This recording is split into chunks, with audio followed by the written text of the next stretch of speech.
Hai Sobat BKN, ketemu lagi di Q&A dengan aku Khadijah, mau menjawab 5 pertanyaan pilihan di media sosial dan kanal pengaduan BKN.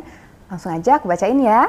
Min, mohon informasi detail terkait mekanisme pengusulan kenaikan jenjang jabatan fungsional, terutama untuk JF kepegawaian.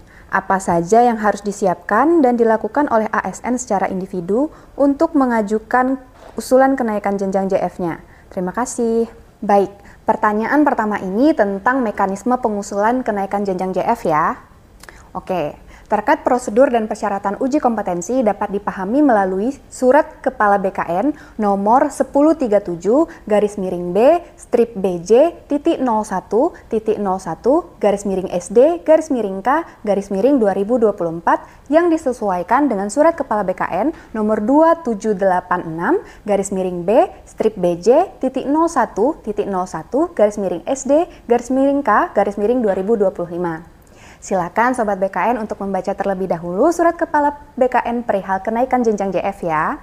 Kita beranjak ke pertanyaan kedua. Mohon informasi terkait penyelesaian tindak lanjut keberatan atas hasil evaluasi kinerja pegawai oleh pejabat penilai dengan permasalahan sebagai berikut. Seorang pegawai pada Satuan Kerja Biro X, Setjen Kementerian Lembaga mengajukan keberatan atas hasil evaluasi kinerja pada periode evaluasi triwulan 1, yaitu butuh perbaikan.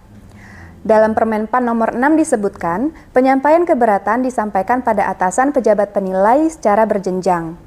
Maksud hal tersebut, apakah keberatan disampaikan kepada Sekretaris Jenderal selaku atasan pejabat penilai, yaitu Kepala Biro X, melalui Kepala Biro X atau bagaimana?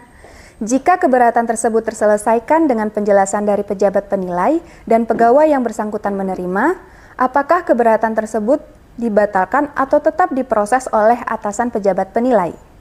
Lalu pertanyaan selanjutnya, jika dalam 14 hari kerja, seorang pegawai tidak memberikan konfirmasi setuju atau tidak setuju terhadap hasil evaluasi kinerja pada periode evaluasi yang telah ditetapkan oleh pejabat penilai berdasarkan regulasi yang berlaku, apakah pegawai tersebut dapat dianggap menyetujui hasil evaluasi kinerja dari pejabat penilai?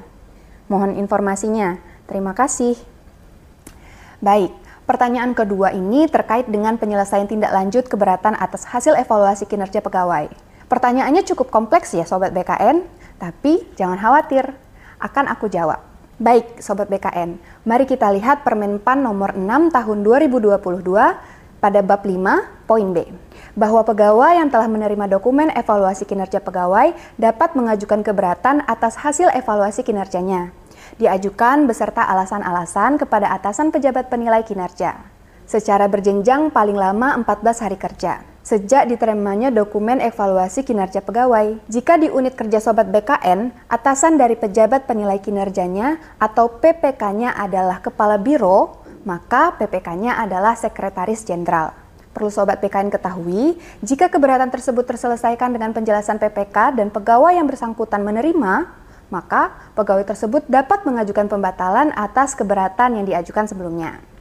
Dan apabila setelah 14 hari kerja sejak diterimanya dokumen evaluasi kinerja dan pegawai yang bersangkutan tidak keberatan terhadap hasil evaluasi kinerja yang telah ditetapkan oleh pejabat penilai, maka dianggap menyetujui hasil evaluasi kinerjanya.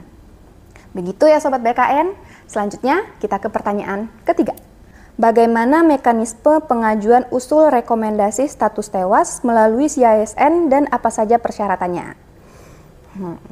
Oke, pertanyaan yang ketiga terkait pengajuan usul rekomendasi status tewas di CISN. Nah, Sobat BKN, sehubungan dengan pertanyaan tersebut, perlu Sobat BKN ketahui bahwa pengusulan penetapan rekomendasi tewas bagi ASN diusulkan melalui BKD atau BKPSDM atau BKPP instansi Sobat BKN kepada Kepala Badan Kepegawaian Negara, dalam hal ini lebih spesifiknya ke Direktorat Status dan Kedudukan Kepegawaian. Dan untuk mengenai tata caranya dapat dilihat pada tautan ini ya Sobat BKN. Oke, kita beralih ke pertanyaan berikutnya. Nama saya di BKN ada perbedaan dengan ijazah S1 saya. Mohon untuk bisa diganti atau disesuaikan dengan data ijazah saya. Mohon bantuannya, terima kasih. Baik, permasalahan perbedaan nama di CISN dengan ijazah juga paling banyak ditanyakan ya Sobat BKN. Nah, terkait dengan kendala yang Sobat BKN alami ini, ada beberapa hal yang aku sampaikan. Permohonan perbaikan nama dapat diusulkan oleh Kepala Biro Kepegawaian atau Biro SDM atau BKD, BKPSDM instansi tempat Sobat BKN bekerja. Nah, dan hal itu ditujukan kepada Kepala Badan Kepegawaian Negara, dalam hal ini lebih spesifiknya kepada Direktur Status dan Kedudukan Kepegawaian, dengan surat pengantar dan melampirkan berkas kelengkapan administrasi. Berkas yang harus dilampirkan adalah salinan data kepegawaian, yaitu ijazah yang digunakan saat melamar CPNS, beserta surat keterangannya, SK CPNS, dan SK PNS. Dokumen ini dapat berupa scan asli ya Sobat BKN. Kemudian, untuk langkah dan prosesnya, silakan melapor ke Biro Kepegawaian atau Biro SDM, atau admin CISN instansi yang akan mengunggah permohonan perbaikan pada layanan SKK CISN. Terakhir, yang tidak kalah penting, jangan lupa untuk memantau terus dan mengawal usulan Sobat BKN agar segera diproses dan selesai. Berikutnya, kita ke pertanyaan terakhir. Perkenalkan, saya dari Politeknik X. Saat ini saya sedang melaksanakan tugas belajar, tanpa meninggalkan tugas atau tetap berdomisili di tempat saya bekerja dan masuk kantor setiap hari. Saya ingin bertanya, apakah saya boleh mengajukan permohonan perpindahan dari jabatan pelaksana ke jabatan fungsional Pranata SDM Aparatur Terampil? Mengingat salah satu syarat untuk surat keterangan integritas dan moralitas adalah tidak sedang melaksanakan tugas belajar. Baik, pertanyaan terakhir ini terkait permohonan perpindahan jabatan JF untuk pegawai yang sedang tugas belajar.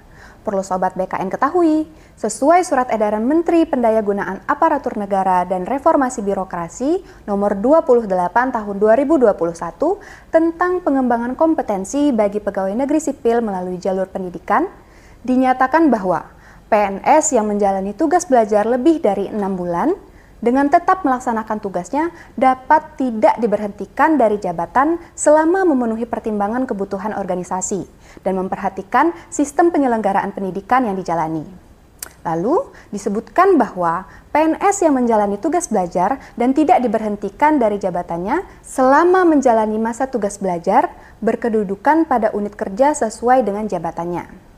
Jadi, berdasarkan ketentuan tersebut, Sobat BKN dapat mengajukan permohonan perpindahan dari jabatan lain selama Sobat BKN tetap melaksanakan tugas di unit Sobat BKN bekerja ya. Namun, Sobat BKN perlu perhatikan juga syarat usia perpindahan ya.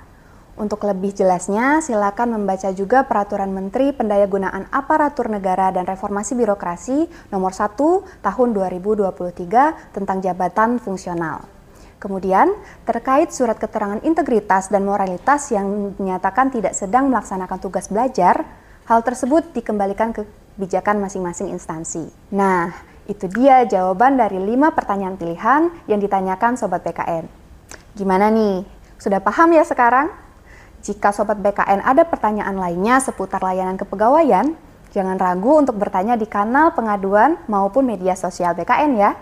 Aku Khadijah. Sampai jumpa di Q&A berikutnya.